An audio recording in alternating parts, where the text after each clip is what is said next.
ప్రధాని మోదీ రేపు ఎల్లుండి రాష్ట్రంలో పర్యటించనున్నారు. పలు అభివృద్ధి కార్యక్రమాలకు శంకుస్థాపనలు, ప్రారంభోత్సవాలు చేస్తారు.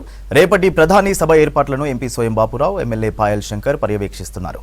బహిరంగ సభకు సక్సెస్ చేసేందుకు ముమ్మరంగా ఏర్పాట్లు చేస్తున్నారు పార్టీ నేతలు.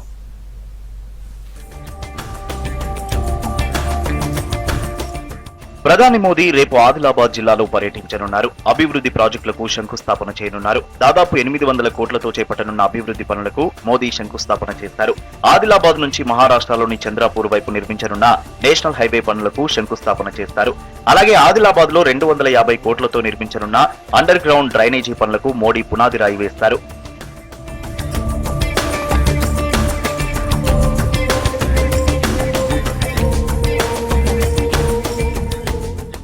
రేపు ఆదిలాబాద్ టూర్ తర్వాత నేరుగా తమిళనాడు వెళ్తారు మోదీ. చెన్నైలో జరిగే బహిరంగ సభ తర్వాత మళ్లీ మోదీ హైదరాబాద్ రానున్నారు. ఎల్లుండి సంగారెడ్డిలో పర్యటించనున్నారు మోదీ. పలు ప్రాజెక్టులను జాతికి అంకితం ఇవ్వనున్నారు. అక్కడి నుంచి ఒడిశాకు వెళ్లనున్నారు మోదీ. చండీకోలే, జాజ్పూర్లో పలు ప్రాజెక్టులను ప్రారంభించనున్నారు.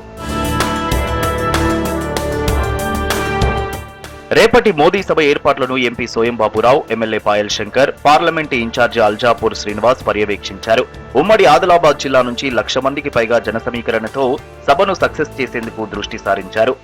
ఈ జిల్లాలో జరిగేటటువంటి అభివృద్ధి కార్యక్రమాల శంకుస్థాపనలు, ప్రారంభోత్సవాలు, మరి అదేవిధంగా ఈ జిల్లా కేంద్రాన్ని వేదికగా చేసుకుని తెలంగాణ రాష్ట్రంలో శంకుస్థాపనలు, ప్రారంభోత్సవాలు చేయడం అనేది మా జిల్లా ప్రజలందరికీ ఇది ఒక గౌరవంగా భావిస్తా ఉన్నాం.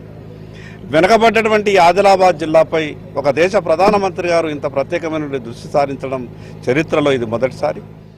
మోడీ పర్యటన నేపథ్యంలో ఆదిలాబాద్ జిల్లాలో భారీ భద్రత ఏర్పాట్లు చేపట్టారు ఎస్పీజీ అధికారులు.